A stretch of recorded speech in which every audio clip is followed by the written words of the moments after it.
Welcome back, ladies and gentlemen. This is Elisa Ruffin with Leading Educators, and you are on the Grade 11 ELA Unit 6 video series. We are in Week 9, and today we're starting Lesson 41 on our story, The Man to Sin, Rain Clouds. On the first day of our lesson together, you did a first read of the first half of the text doing annotations. You also completed some concept vocabulary. On the second day, you also did an additional set of annotations of your first read for the back half of the text, rounding the story out and finding out exactly how it ended, and then writing a summary, sharing that with a family member, caregiver, or friend. Today, we're going to move on to a close read of the text, review your annotations from yesterday as we transition into a deeper dive, respond to some reflection questions, and then close with a wrap-up activity to make sure that you've understood everything we read. Before we get going with that, always remember that when we are done with the lesson activities for today, that you share your learning with a family member, caregiver, or friend. You complete the weekly fluency activity using a page from the text, and you do an additional 20 minutes of reading of a text of your choice. We also have one more order of business to take care of, ladies and gentlemen, and at this point you know exactly what that is, and that is our riddle of the day. So make sure you start calling people into the room if they are scattered, and they're usually a part of this part of the lesson. And if it's just you, make sure you clear your mind, take a deep breath, and get ready for our mashup of word association and decoding pictures. So our riff on four picks, one word, right? Are you ready for your 4 pictures? Here we go. Take a look. What you think? I am going to give you a hint. So if you are the type of person that does not like a hint, then now's the time to pause. Today's word that links the 4 pictures here has 5 letters. So what 5-letter word links all 4 of these pictures? Ready? The answer is spray. Spray. So a skunk sprays, and you don't want that to happen to you. You see an aerosol can of spray here, some ocean spray, not the drink, but the actual ocean, and a spray paint can held by our artist here. So spray is the tie that binds, folks. Did you get that one? All right, remember, it's going to get harder every day. But I know that you're just racking up those wins, folks. Just racking them up. Now that we're all primed and ready to go, let's make sure we have our materials. You need your The Man to Sin Rain Clouds packet and text, Week 9, Lesson 41 note catcher, a pen or pencil, and your smartphone or mobile device is optional if you'd like to access the text digitally. Brief reminder and recap on the background of the text. Remember, our author here is Leslie Marmon Silko, and this text specifically focuses on the historical colonial relationship between the Spanish Catholic Church and the Pueblo people. Now, another reminder, this text does not take place during that time. However, the individuals who are a part of this story would be descendants of those individuals in the initial context. And so what we see here is that tension remains throughout the course of time. Our essential question remains the same for Unit 6 as well. What do stories reveal about the human condition? And more specifically, as we read this text, we're keeping in mind, what role does power and authority play in the human condition? Really compelling story, really compelling question that I hope that you get a good conversation out of. Our Lesson 41 learning targets. I can read and summarize the background and plot of The Man to Sin Rain Clouds, and I can record my ideas and questions about the characters and events as I read the story. So we're going to have some overlap here from the past 2 days as we try to synthesize our understanding of the story and dive a little bit more deeply. It's also going to be a little bit different today. We're still going to do our read, think, talk, write routine, but instead of jumping right into our close read annotations, we're actually going to review our first read annotations as listed in the think box while starting to think about some ideas that will come up in the close read. So this is kind of a bridge lesson here, a transitionary lesson to make sure that we're clear on the activities and events and circumstances surrounding the story before we really go deep with our close read annotations. Today, with a family member, caregiver, or friend, you're going to talk about the following question. Why do you think Leon asked the priest for the holy water? And that comes from a section we've already read, so we're going to revisit that, which is why we're going to go back to those annotations, but we're going to think about things a little bit differently. And this is also why we wanted you to share your summary with your family member, caregiver, or friend, so that when you're having this conversation, you're speculating about why Leon went there, they can actually engage in an informed discussion with you. In the right section today, you're going to identify and explain the theme of the story, The Man to Send Rain Clouds, and record your response in the note catcher. Always remember that you're supposed to include some evidence from the text to support your point of view. And then you're going to close by responding to this reflection question. How did the priest respond to the news of Teophilo's death? Were you surprised by his reaction? Why or why not? So as you can see, again, elements of that close read coming up, because now you're not just making observations. Now you're starting to make some evaluations and diving a little bit deeper in your insight. So I'm going to quick model for you how to approach reviewing your annotations from the previous day, and then also responding to these reflection questions. If you recall, in our first read, we had to underline words, phrases, or sentences that described the setting or gave background information. We had to box unfamiliar words or phrases that we came across as we read the story, and we had to write down any emotional reactions or opinions. So now that I've refreshed your memory about what was done the past couple of lessons, we're going to take a look at some of the annotations that we made together.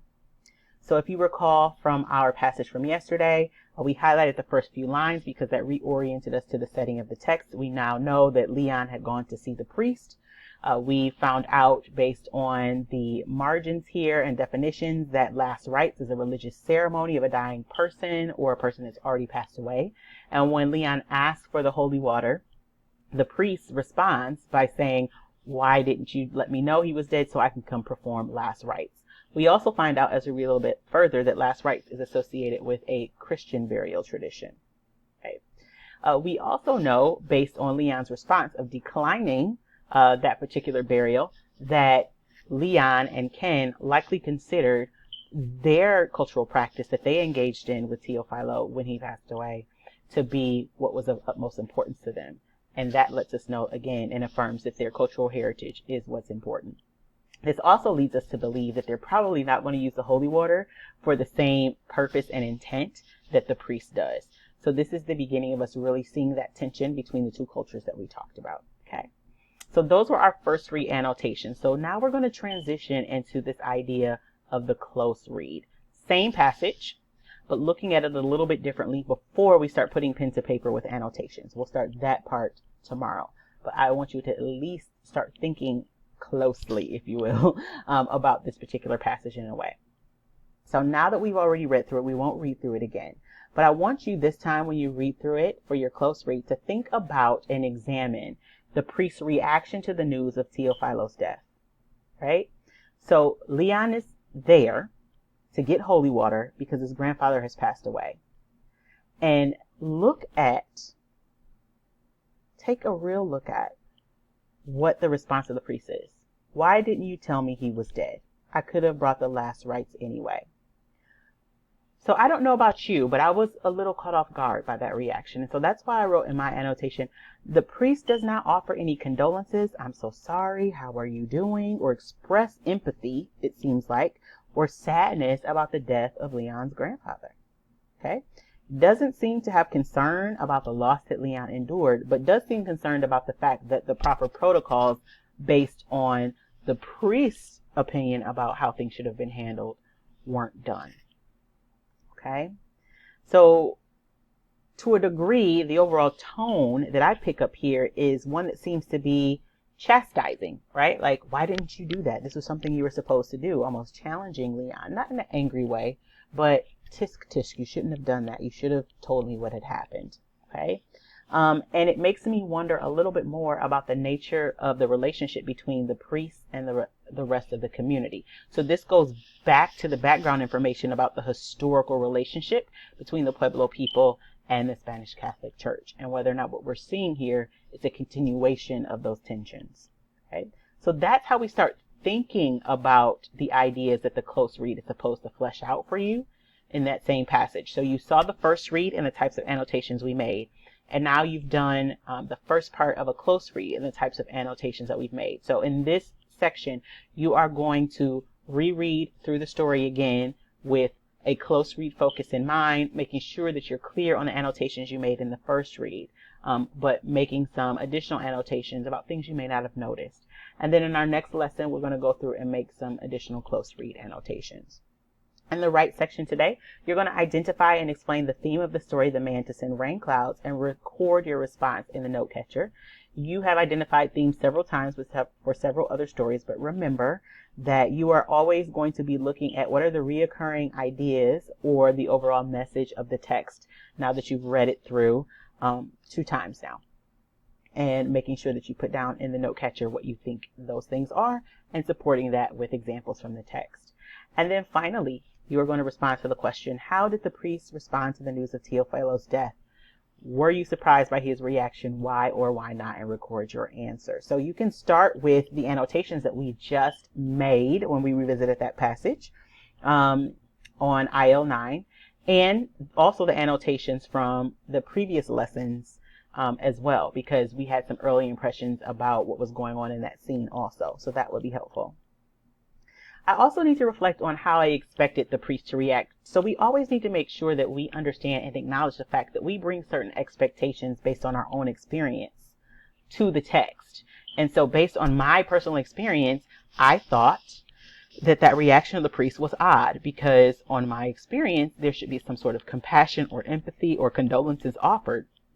But that's my experience. Okay, so there's 2 layers here when we're really trying to evaluate how we feel or whether or not we were surprised by a reaction. Surprise often comes when something unexpected happens, and it's only unexpected when I have my own expectations, right? So I have to acknowledge what my own expectations are, and maybe that's also rooted in my own culture because I bring that to the text as well. But I also need to think about the background information regarding the relationship between these 2 groups of people as well. Okay, and so based on the background information I have, was it surprising? Should it have been surprising? So think about your answer and response on those 2 levels, what you bring to the text as far as your own expectations are concerned and how that shapes your judgment about whether or not you were surprised. And then also think about the context and the background information that you have about these two groups of people historically, and how that may have shaped your expectation and then possibly caused you to be surprised or unsurprised as a result. And that's how you're going to approach responding to the closing question for today. So now it's your turn to complete the read, think, talk, write protocol. Remember, you are reading through the text again. You're going to review your annotations from your first read. You're going to start thinking about things from a close read perspective, really evaluating and assessing what you think characters are thinking and feeling, and then responding to the question in the talk section about why you think Leon asked the priest for holy water. If you remember from your first read annotations, we talked a bit about the fact that I don't think that they're using the holy water for the same purpose. So play around with that a little bit in your conversation today and speculate what you think it's for. Then you're going to move on to the right section where you're identifying and explaining the theme of the story and providing some support from the text. And then you're going to close by reflecting and answering the question, how did the priest respond to the news of Teophilo's death? So you're going to say explicitly how he responded by describing it, and then telling us a little bit about, were you surprised by his reaction? Why or why not? All right, you ready? I think you are. If you have any additional questions or you get stuck, remember you can always pause and replay this video as many times as you like. And you can always reach out to a teacher via email for some additional support. When you are done, remember to share your learning with a family member, caregiver, or friend. That you complete the weekly fluency activity using a page from the text, and you do an additional 20 minutes of reading today from a text of your choice. We've come to the conclusion of another lesson. Hopefully you are diving deep into the text today and you enjoy doing so as you kind of pull apart and examine all of the pieces of this wonderful story, as it brings up some really great questions to think about and discuss. And then you return back here tomorrow for an additional lesson, and we are going to analyze the text. All right? Have a good one.